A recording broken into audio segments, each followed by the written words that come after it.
नमस्कार, मैं राधिका लोहिया श्रीमती मोहरी देवी तापड़िया कन्या महाविद्यालय के इस YouTube चैनल पर एक बार फिर से आपका स्वागत करती हूँ। आज हम पढ़ेंगे 7th नंबर चैप्टर प्रतिफल कंसिडरेशन के बारे में। जैसा कि आपको पता है, हम पढ़ रहे हैं द इंडियन कॉन्ट्रैक्ट एक्ट 1872 और हमारी बुक का नाम है बिजनेस लॉ। तो इसके अंदर हम 7th नंबर चैप्टर पढ़ रहे हैं प्रतिफल। तो प्रतिफल क्या होता है उसके बारे में सबसे पहले हम बात कर रहे हैं।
तो मैंने लिखा धारा 2D के अनुसार जब वचनदाता की इच्छा पर वचन ग्रहीता कोई कार्य करता है या करने से विरत रहता है या कोई कार्य करने वाला है या करने से विरत रहने वाला है, तो इस प्रकार वचन ग्रहीता द्वारा किसी कार्य को करने या करने से विरत रहने को ही प्रतिफल कहते हैं।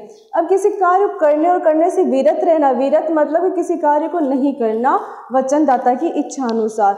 अब जैसे मैं एग्जांपल देती हूँ, ए है और अपने पास बी है।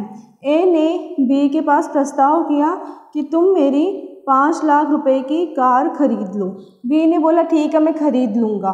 तो ये हो गया, एक वैध स्वीकृति हो गई और इसमें प्रतिफल क्या हुआ, 5 लाख रुपए बी देगा ए को और ए बदले में देगा अपनी कार बी को। ठीक है। अब ए ने बी को कोई प्रस्ताव किया है, जैसे कि किसी और से रिलेटेड ए ने प्रस्ताव किया, जैसे सी नाम का कोई व्यक्ति है, उसको अपना भवन बी को बेचने की इच्छा है, बी को विक्रय करने की इच्छा है। तो ए ने बी को मतलब कि प्रस्ताव किया कि सी का जो भी भवन है वो तुम मत खरीदना। तो बी ने बोला ठीक है, मैं नहीं खरीदूंगा। तो ये हो गया विरत रहना, मतलब कि किसी कार्य को नहीं करने से रिलेटेड। तो बी ने सी का भवन नहीं खरीदा तो वो हो गया किसी कार्य से विरत रहना।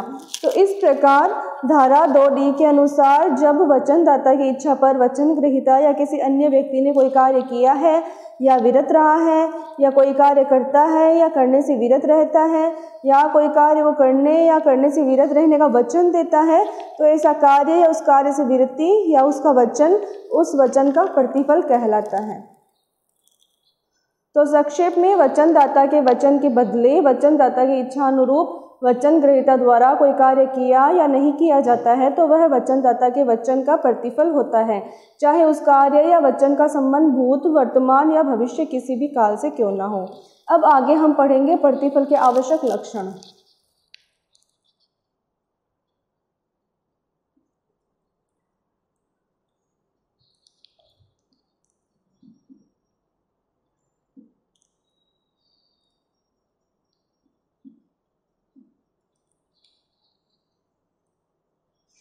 तो प्रतिफल के आवश्यक लक्षण कौन कौन से हैं इसके बारे में हम बात करेंगे।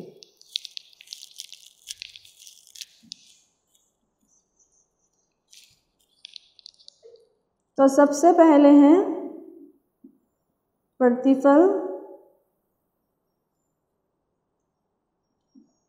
वचनदाता की इच्छा के अनुसार होना चाहिए। तो जो प्रतिफल होता है वो वचनदाता की इच्छा अनुसार होना चाहिए, ये नहीं कि वचन ग्रहीता ने अपने अनुसार कोई भी प्रतिफल बना लिया हो। फिर है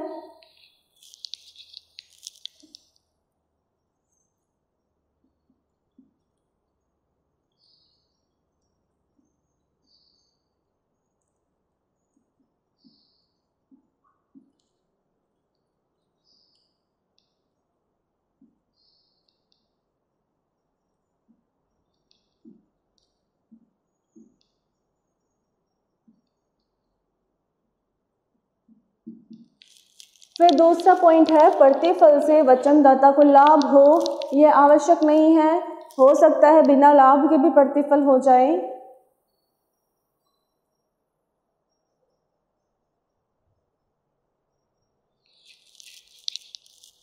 फिर अगला पॉइंट है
कि यदि प्रतिफल से वचनदाता को लाभ न हो किंतु वचन ग्रहीता ने कोई ऐसा कार्य किया हो जिससे किसी अन्य पक्षकार को लाभ हुआ हो तो यह भी वैध प्रतिफल ही कहलाता है। फिर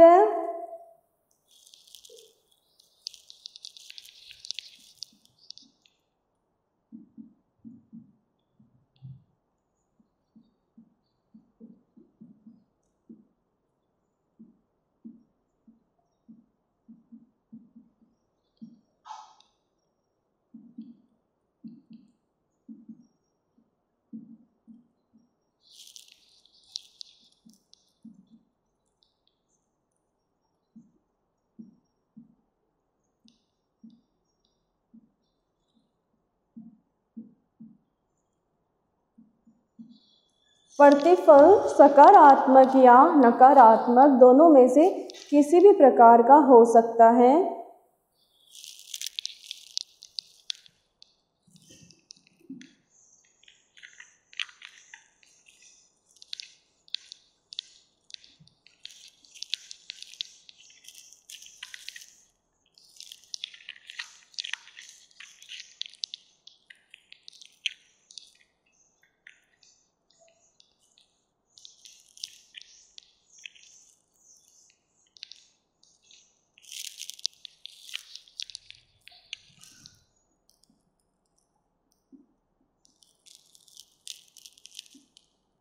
प्रतिफल भूत, भविष्य या वर्तमान दोनों में से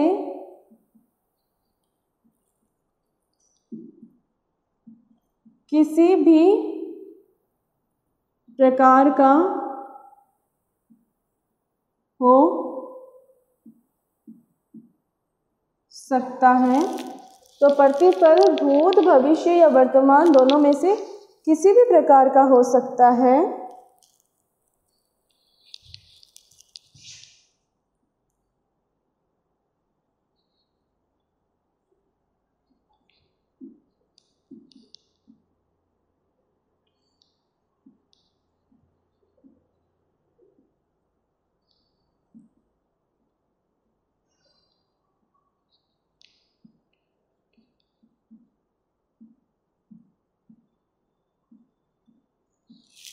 प्रतिफल का राजनियम की दृष्टि में कोई महत्व होना चाहिए।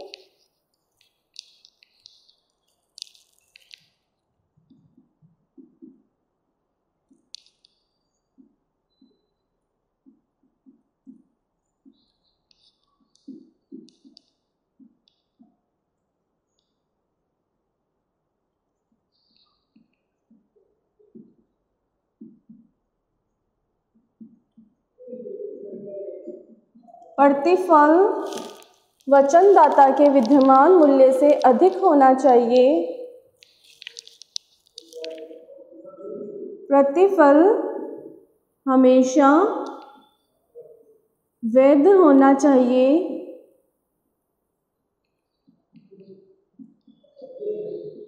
प्रतिफल हमेशा वैध होना चाहिए। प्रत्येक अनुबंध के लिए पृथक प्रतिफल होना चाहिए।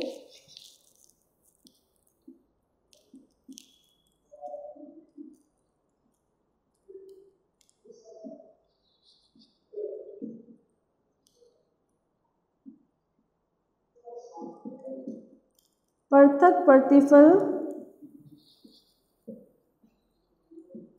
होना चाहिए।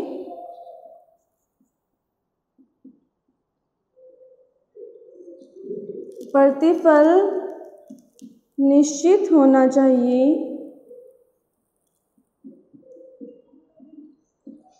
और प्रतिफल संभव होना चाहिए। तो ये इस प्रकार से प्रतिफल के आवश्यक लक्षण हैं। तो आज के वीडियो में हमने बात की प्रतिफल क्या होता है और प्रतिफल के लिए कौन कौन से आवश्यक तत्व होते हैं। आज के वीडियो में हम इतनी ही बात करेंगे। फिर हम मिलेंगे नई वीडियो में एक नए टॉपिक के साथ। तब तक के लिए धन्यवाद।